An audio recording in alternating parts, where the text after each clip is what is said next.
पीले दांत वाली बहू। रंजना कभी ब्रश नहीं करती थी। उसे कितनी बार उसके माँ बाप ने डांटा, लेकिन उसका कोई असर उस पर होता ही नहीं था, जिस कारण से उसके दांत पीले पीले हो जाते हैं। शादी के बाद। अरे बहू, वैसे तो तुझ में कोई कमी नहीं है, पर तेरे दांत इतने पीले कैसे हैं बेटा? कैसे मतलब? कोई सर्जरी थोड़ी ना कराई है। वो तो क्या नाम, मैं ब्रश नहीं करती थी तो पीले हो गए। अब क्या करूं? आप कहे तो लाल करवा लूं या फिर काले? यार ये क्या है, क्यों माँ से लड़ रही हो? लड़ रही हूँ? अरे मैं लड़ रही हूँ या ये बोल रही है कि दांत पीले है, पीले। अरे तपस्या थोड़ी ना की है इन्हें पीले करने के लिए। बकायदा ब्रश नहीं किया है 20 साल तक, तब जाकर। छी, कैसी बात कर रही हो? ये उस वक्त तो पीले नहीं थे जब हम लोग तुम्हें देखने आए थे। अरे तब साफ करवा लिया होगा डेंटिस्ट के पास जाकर। अब देखो कैसे पीले पीले लग रहे हैं। रंजना सास की तरफ गुस्से से देखती है। फिर शुरू हो गई पीले पीले पीले। अरे पीले तो तब भी थे जब मेरे हाथ का रसगुल्ला उड़ा उड़ा कर खा रही थी और बोल रही थी, लड़की नहीं गुणों का खजाना दे रहे भाई साहब आप। खैर, अब वो लोग करते भी तो क्या करते, पीले दांत वाली बहू पल्ले पड़ी थी तो झेलना तो था ही। एक दिन कीर्तन में रंजना गाना गा रही थी। अरे कमला बहन, माँ का द्वार है, यहाँ तो सब शुद्ध होकर आते हैं, फिर अपनी बहू को ब्रश भी नहीं करवाती तुम। दूर से पीले पीले दांत भक्ति में बाधा उत्पन्न कर रहा है। अरे कोई 2 साल के बच्चे थोड़ी ना लेकर आई हूँ मैं बहू बनाकर। अच्छी खासी लड़की है, अरे कैसे करवाऊं ब्रश? ये तो उसे खुद करना चाहिए ना। अब माँ बाप तो इसके जैसे तैसे निपटा दिए, ये नहीं सोचा कि सास कैसे संभालेगी। सास बहू को लेकर घर आ जाती है, लेकिन सोच लेती है कि अब इसे लेकर कहीं नहीं जाएगी। अगले रोज बहू कहती है, अरे क्या हो गया, मंदिर नहीं जाना क्या? कीर्तन का वक्त हो रहा है। मेरी मधुर वाणी से कान्हा जी जागते हैं और सोते हैं। आप तो जानती है ना उनकी भक्ति में कितना मन लगता है मेरा। वो क्या है ना, तबीयत ठीक नहीं लग रही है मेरी, आराम करूंगी मैं।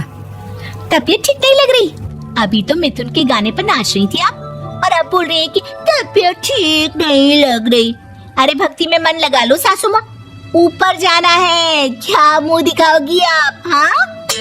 सास को बहू की बात पर गुस्सा आ जाता है। मैं क्या मुंह दिखाऊंगी, इसकी चिंता तो ना कर, समझी? अपने मुंह की चिंता कर, जो ये पीले पीले दांत लेकर हर जगह पहुंच जाती है। पता है लोग कितना मजाक बनाते हैं। ना जी ना, मैं नहीं जाना कहीं तेरे साथ। तो ये बात है। कोई ना, मत जाओ, मैं अपने कमरे में ही बैठकर भक्ति कर लूंगी। ऊपर वाला दांत थोड़ी ना देखता है, मन देखता है, भावना देखता है। और अरे बस बस, तू सब कुछ दिखा, बस ये सफेद चमकदार दांत ना दिखाना किसी को, है? जा यहाँ से। बहू को सास की बात का कोई फर्क नहीं पड़ता, वो तो जैसी थी वैसी ही रह जाती है। सुबह नहाकर किचन में खाना बनाना, फिर खाना खाना, कीर्तन भजन करना और सो जाना। एक दिन, माँ जी मैं सहेली के घर जा रही हूँ, शाम को लेट आऊंगी। हाँ हाँ तो जाना, मैंने कौन सा तेरी आरती करनी है घर पर बैठकर।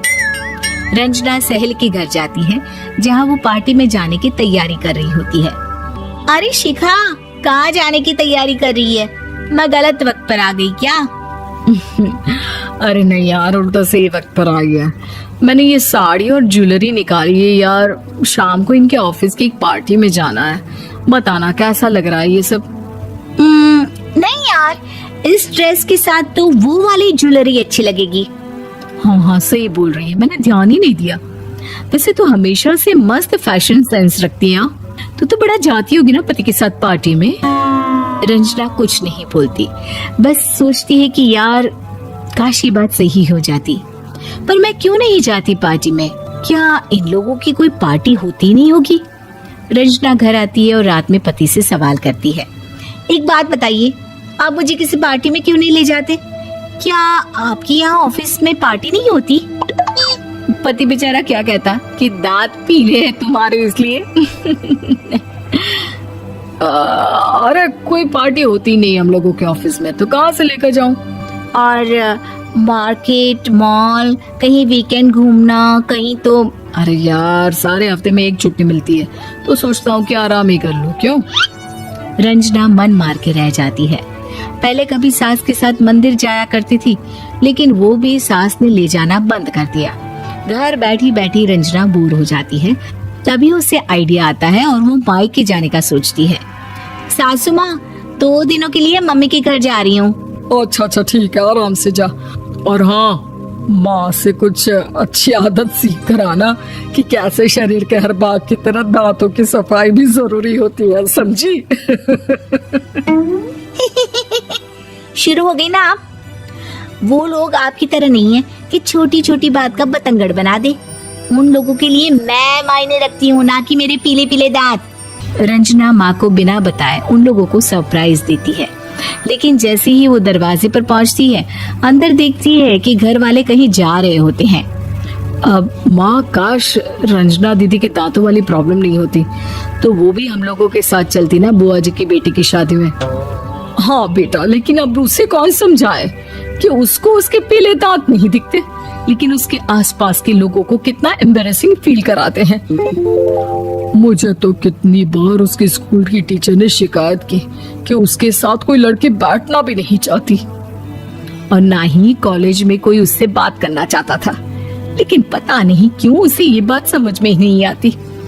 कोई कमी नहीं है उस लड़की में, बस यही कि दांत पीले हैं। वो तो भला हो जीजा जी और उनकी माँ का, जो दीदी को जैसी है वैसे ही रखा हुआ है। रंजना को अपने घर वालों की बात सुनकर बहुत दुख होता है। वो सोचती है कि वो क्या करे, लेकिन फिर वो सीधा डेंटिस्ट के पास जाती है, अपने दांत चमकाती है और कसम खाती है कि वो रोज ब्रश करेगी। अरे क्या हो गया? तुम तो 2 दिनों के लिए गई थी ना, पर कोई ना, अच्छा है, चलो आ गई तो। रंजना सास के सामने आकर खड़ी हो जाती है और पूरी स्माइल करती है, उसके चमकदार दांतों को दिखाती हुई। हैं? चले मंदिर? माँ, मुझे माफ कर दीजिए, मैंने आप लोगों को बहुत एम्बैरेसिंग फील करवाया। मैं आज से रोज ब्रश करूंगी।